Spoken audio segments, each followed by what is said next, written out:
We all know that in 1492, Christopher Columbus, financed by King and Queen of Spain, and discovered America, the New World. By the time this new continent was discovered, there had already been 10 to 20 million Native Americans living there. The day Columbus set foot on this land marked the beginning of the miserable pains Native Americans had to suffer in years to come. European settlers carried diseases that killed a large number of Native Americans. Native Americans were thrown out of their lands and sometimes killed during the conflicts. After Columbus's return to Europe, news of the discovery of a vast new land full of wealth soon spread all across Europe. European countries, primarily Spain, Portugal, the Netherlands, France and England rushed to America and began to establish permanent settlements. The two great marine nations of the time were Spain and Portugal. After fierce economic competition with Portugal and brutal subjugation of the native inhabitants, Spain gained control over most of the Americas. This domination lasted nearly 100 years until 1588. In 1588, the English Navy defeated the Great Spanish Armada. This defeat signaled the decline of the Spanish Empire. Great Britain gained control of the main Atlantic sea routes and began to replace Spanish as the major force in North America. So, compared to other European countries, England got a late start in the exploration and colonization of the New World. Englishmen began to establish permanent settlements in North America by the beginning of the 17th century. The first permanent British settlement was founded in 1607 in Virginia. This was organized by the London Company with a charter from the English King James I. The company sent 3 small ships with 144 Englishmen to Virginia. During the long voyage across the Atlantic Ocean, 44 people died and 100 survivors landed by the side of a river, the James River, which was named after the king, and began to build a town called Jamestown. Most of those original Jamestown settlers were after profit, mainly riches in the form of gold and other precious metals. Unfortunately, nothing was found. Soon they run short of food. The first year was devastating for the colonists, with only 32 colonists surviving the winter. Then Captain John Smith, a solider and adventurer, took the leadership.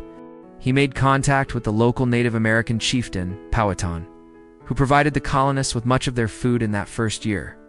Smith made everyone work. Slowly, as they reached agreements with the local Native American tribes, and they learned how to grow some of their own crops, the colony began to prosper. Fortunately, they found that tobacco grew well in Virginia's soil. Tobacco cultivation quickly spread up and down the settlement and yields profits by selling tobacco to Europe. The plantation of tobacco saved the settler. In 1619, 2 events took place in Virginia, which would greatly influence the shaping of American culture. On July 30th, 1619, in the Jamestown Church, the delegates elected from various communities in Virginia met as the House of Burgesses to discuss, along with the governor and his council members, who were appointed, the enactment of laws for the colony. This was the first meeting of an elected legislature and a representative assembly in North America. It was thought to be the first brilliant example of self-government of Americans, although servants didn't have their representatives. A month late, there occurred in Virginia other events. A group of 20 African slaves arrived in Jamestown on a Dutch ship. This marked the start of enslavement of Africans in the future United States.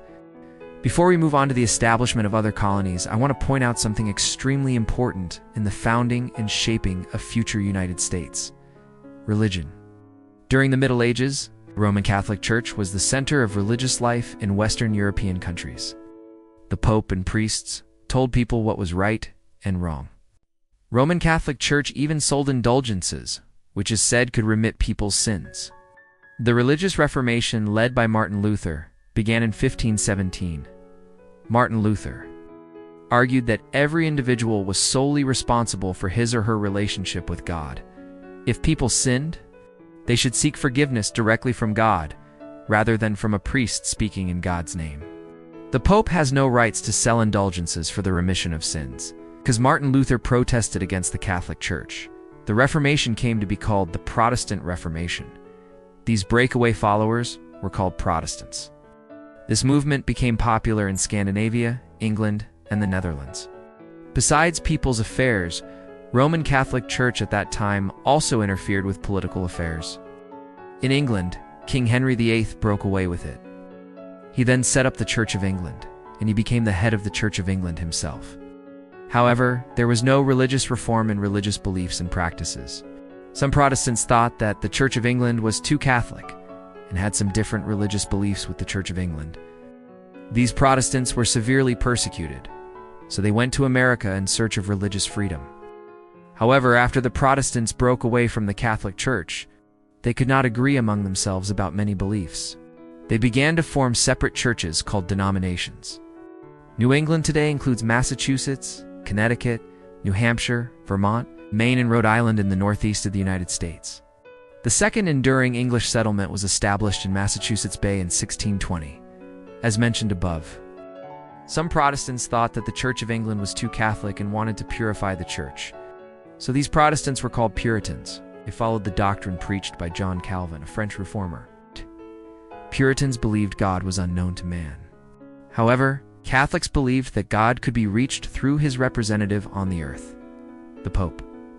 Puritans were convinced that human beings were predestined by God before they were born.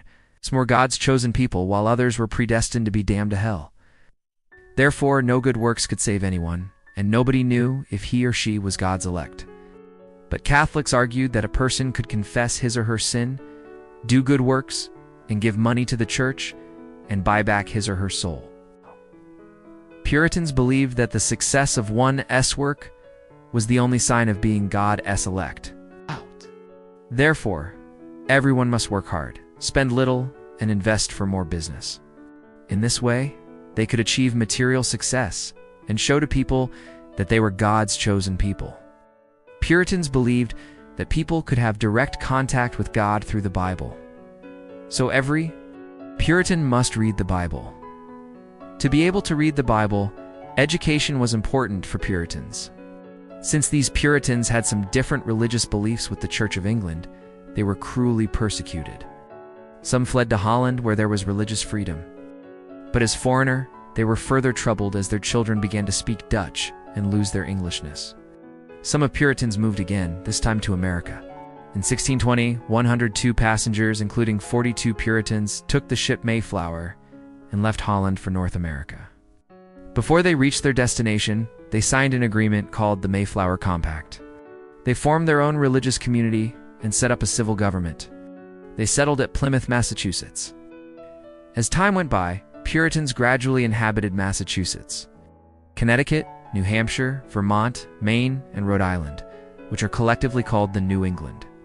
Legacies of Puritans are still felt in American society and culture. For example, the Puritans hoped to build a city upon hill, an ideal community.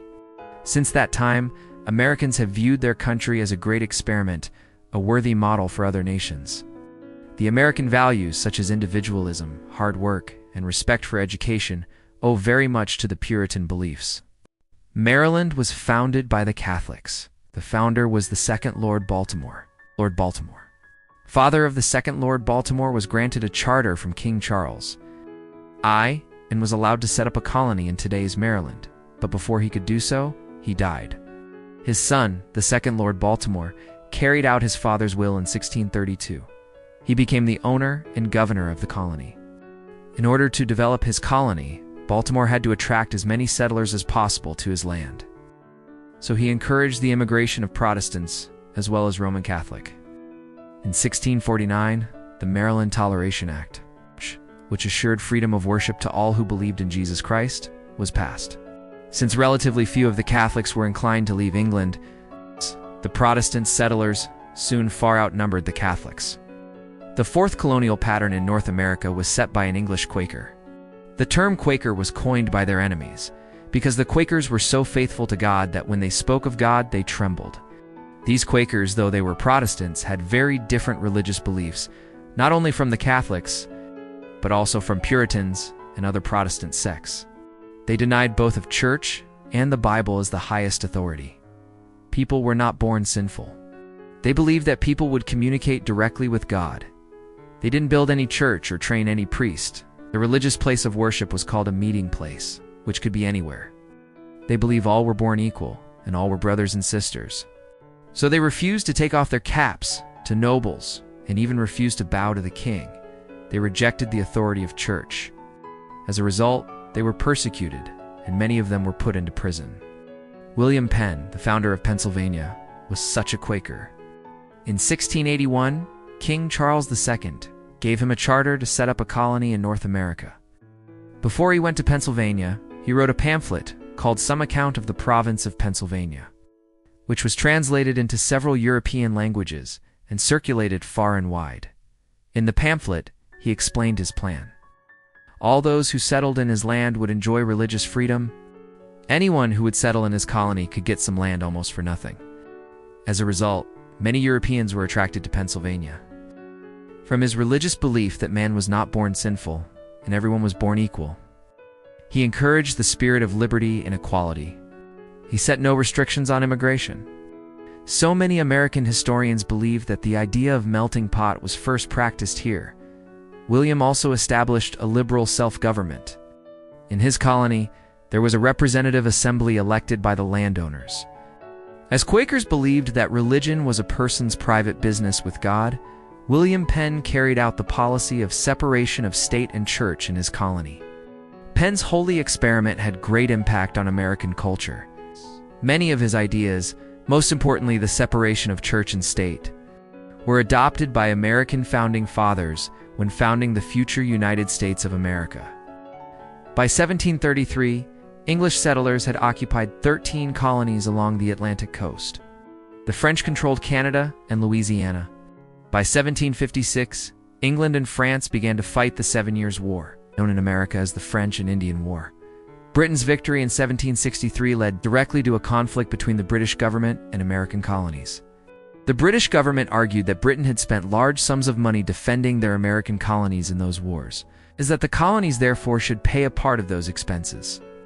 However, the colonists had long been accustomed to freedom, independence, and self-government. They resisted the new taxes and regulations imposed by England, such as the Sugar Act and the Stamp Act. Also, American colonists feared that British troops stationed in the colonies might be used to crush the liberties they enjoyed. In September 1774, the First Continental Congress, a meeting of colonial leaders who opposed British oppression in the colonies, met in Philadelphia. These leaders urged Americans to disobey British rulings. At the same time, the colonists began to organize militias and collect and store weapons and ammunition in order to defend themselves. On April 19, 1775, the first shot was fired when 700 British soldiers went to capture a colonial arms depot in a small town near Boston. Thus, the American War of Independence began. In May 1775, the Second Continental Congress was assembled in Philadelphia. By then, the Congress assumed the functions of a national government. It founded Continental Army and Navy under the command of George Washington. Thomas Jefferson of Virginia, assisted by John Adams and Benjamin Franklin, drafted the Declaration of Independence, which the Congress adopted on July 4, 1776. The Declaration officially proclaimed the independence of 13 North American colonies. It solemnly declared, "We hold these truths to be self-evident, that all men are created equal. They were endowed by their Creator with certain unalienable rights, that among these are life, liberty, and the pursuit of happiness." Most importantly, it explained the role of governments. To secure these rights, governments are instituted among men, deriving their just powers from the consent of the governed. Whenever any form of government becomes destructive of these ends, it is the right of the people to alter or to abolish it, and to institute a new government, laying its foundations on such principles, and organizing its powers in such form as to them shall seem most likely to affect their safety and happiness. The War of Independence came to an end in 1781 with the victory of North Americans. The Treaty of Paris, which was signed in 1783, is the independence, freedom, and sovereignty of the 13 former colonies. Thus, the America was born.